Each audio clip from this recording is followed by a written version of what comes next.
ወደ ክርስትናው ከመምጣታችን በፊት ወይም አማኝ ከመሆናችን በፊት ምን ነበርን? ይሄንን ማንኛውም ሰው መጠየቅ አለበት ብዬ አስባለሁ። በተለይ አሁን የሆነውን ለማውራት ምናስብ ከሆነ አስቀድመን ምን እንደነበርን ጠንቀቀን ማወቅ ይኖርብናል ብዬ አስባለሁ። ሁለተኛው ጥያቄ ደግሞ የኛ የእግዚአብሔር ልጅነት በአዶፕሽን ያገኘነው ልጅነት ነው የሚል ነው። ይሄንን ጥያቄ ደግሞ ወደኔ እና አጥር ወዳለ ጥያቄ ሳመጣው ምን ተደረግን የሚለውን ጥያቄ ነው እዚህ ጥያቄ ውስጥ ማየው። እንግዲህ ምን ነበርን እና አሁን ምን ተደርገን ነው ወይም ምን ተደረግን ምን ላይ ነው ያለነው አሁን የሚለውን ጥያቄ የሚያጭር ነው። ሶ ከመጀመሪያውን ጀምር ምን ነበርን የሚለው የተለያዩ መጽሐፍ ቅዱስ ክፍሎች አሉ በዚህ ዙሪያ ላይ በተለይ የእግዚአብሔር ልጅ መሆናችንን አስረግጠው የሚያበስሩም የሚናገሩም የእግዚአብሔር ልጆች መደረጋችንን ኢንፈሲስ ሰጥተው የሚያወሩ የተለያዩ መጽሐፍ ቅዱስ ክፍሎች አሉ። ነገር ግን ዛሬ አንድ መጽሐፍ ላይ ትኩረት አድርጌ ነው ማውራት እንፈልገው። እሱም የኤፌሶን መልእክት ነው። በተለይ ምዕራፍ 1 ላይና ምዕራፍ 2 ላይ ትኩረት ሰጥተን ምንነጋገር ይሆናል። አስቀድሜ የኤፌሶን መልእክት ምዕራፍ 2 ቁጥር 1 እስከ 3 ላንብብ። በተለይ ምን ነበር ለሚለው ጥያቄ ምላሽ ስለሚሰጥ እንዲህ ይላል።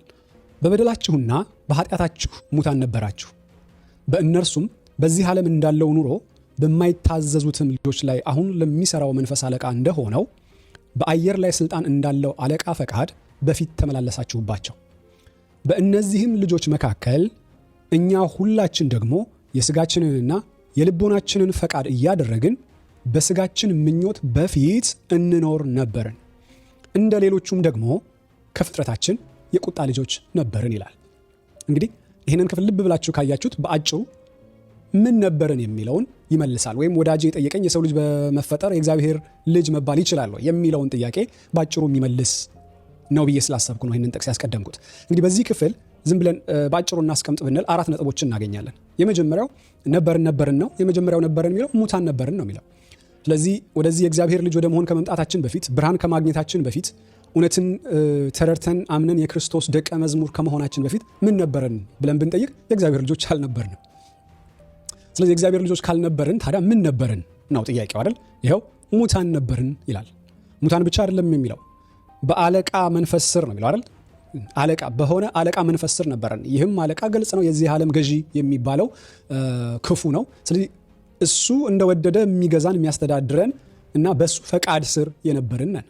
ይሄም ብቻ አይደለም፣ እንደ ልቡ የምንባል ነበርን። እንደ ልቡ ማለት ደግሞ እዚሁ ክፍል ላይ ያስቀምጧል። በራሳችንም ፈቃድ ጭምር የወደድነውን እያደረግን ኃጢአት እያደረግን በምኞቶቻችን እየተመላለስን እንኖር ነበርን። አራተኛው ደግሞ የቁጣ ልጆች ነበርን ይላል። ይሄ ደግሞ በጣም ስትሮንግ ነው። ምን ነበርን ቢባል የእግዚአብሔር ልጆች ነበርን አይደለም መልሳችን የቁጣ ልጆች ነበርን ነው። ይሄ የቁጣ ልጆች ስም ሆኖ ከመግባቱ የተነሳ አጨቃጫቂ ነገሮች ቢኖሩትም አንዳንዶች የቁጣ ልጆች ሲል የሰይጣን ልጆች ማለቱ ነው የሚል ትርጓሜ ይሰጣሉ።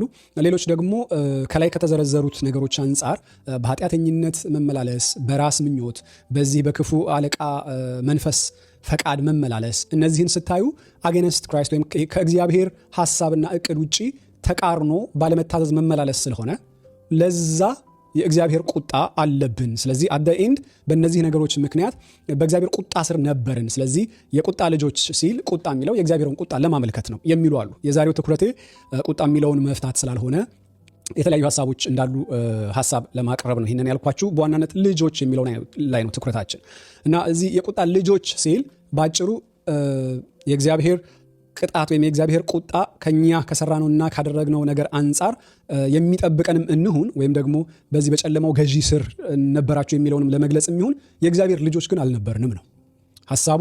የእግዚአብሔር ልጆች አልነበርንም፣ የቁጣ ልጆች ነበርን ይላል። ኤፌሶን 5:8 ላይ እዚሁ መጽሐፍ ላይ እንደሚናገረው ደግሞ ቀድሞ ጨለማ ነበራችሁ ይላል። ስለዚህ ምን ነበርን? ጨለማ ነበርን፣ የቁጣ ልጆች ነበርን፣ ሙታን ነበርን፣ በዚህ ዓለም ገዢ ፈቃድ ስር ነበርን፣ በራሳችንም ፈቃድ እንደ ልባችን በኃጢአትና በምኞታችን ተስበን እግዚአብሔርን ስናሳዝን የነበርን ነን።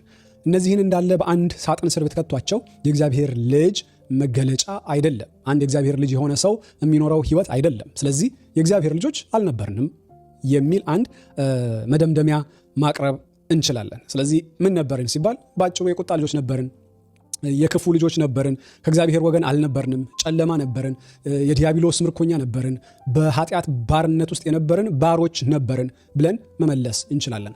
ታዲያ እንደዚህ ከሆነ ምን ተደረግን የሚለው ሁለተኛው ጥያቄ መመለስ ይኖርበታል።